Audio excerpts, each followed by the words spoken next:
C'est officiel, la Polynésie bénéficie d'une aire marine désormais protégée. Une avancée majeure concrétisée par un arrêté adopté en Conseil des ministres après la promesse faite à l'ONU. Reste à définir les outils de gestion et les accords juridiques. Plus de précisions avec Nicolas Pérez, Tauhiti Toniomusan et Hoanui Atuahiva. Un tournant décisif. Tel est en substance le contenu de l'arrêté gouvernemental créant officiellement les aires marines protégées. À l'intérieur de cet arrêté, maintenant, est bien proscrit, interdit l'exploitation des fonds sous-marins, sont interdits également l'utilisation des DCP dérivants, chose qui était déjà le cas pour nos pêcheurs hauturiers, et également la mise en place d'aires marines protégées de catégorie 1, c'est-à-dire une forte préservation, protection de la nature, de l'environnement sur les îles de la Société, à l'ouest de Maupiti, et une aire marine protégée de catégorie 2 au niveau des Gambiers, qui est attenante en fait à l'aire marine protégée de Pitcairn.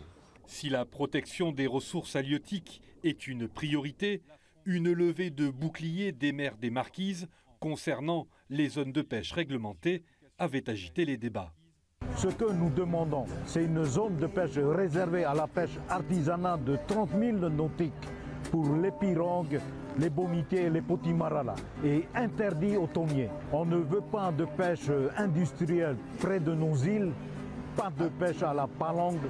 Nous voulons que les hauts fonds soient protégés.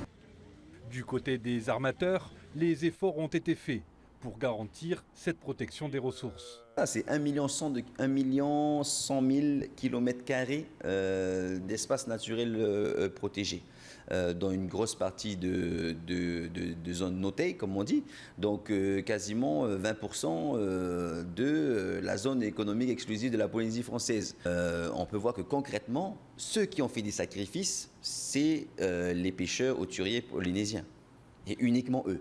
Ce sacrifice représenterait une perte de 5% des zones de capture annuelles. Les pêcheurs hauturiers déclarent rester attentifs à l'évolution de cette réglementation. Pour ce pêcheur côtier, cette annonce est une bonne nouvelle. Il dénonce néanmoins la prolifération de dispositifs de concentration de poissons dérivants qui poussent les bancs de poissons hors de nos eaux. C'est pas un souci de rahouiller un peu les zones, mais après, je pense que c'est surtout les bateaux de l'extérieur qui jettent un peu trop. Parce que si un bateau, ils peuvent jeter déjà 200, alors s'il y a déjà 50 bateaux qui ne sont pas dehors à jeter 200 DCP dérivants, on ne va pas s'en sortir si nous on veut faire une protection pour les ressources, quoi. Les mesures visant à protéger notre ZEE devraient être dévoilées en juin 2026.